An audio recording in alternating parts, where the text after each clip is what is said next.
আপনি যদি দেখেন যে আমাদের 95% কিন্তু ফাইন্যান্স কিন্তু আইসিসি থেকেই আসে। তো সব কিছু আপনি বিবেচনা করে যেটা বাংলাদেশ ক্রিকেটকে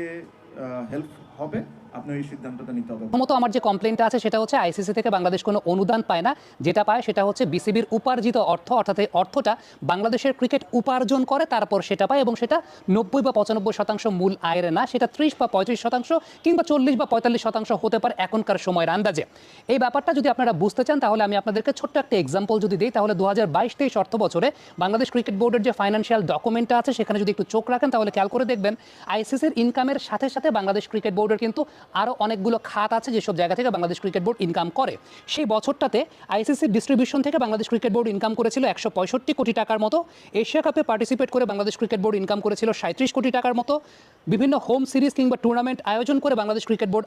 আয় করেছিল প্রায় 58 কোটি টাকার মতো,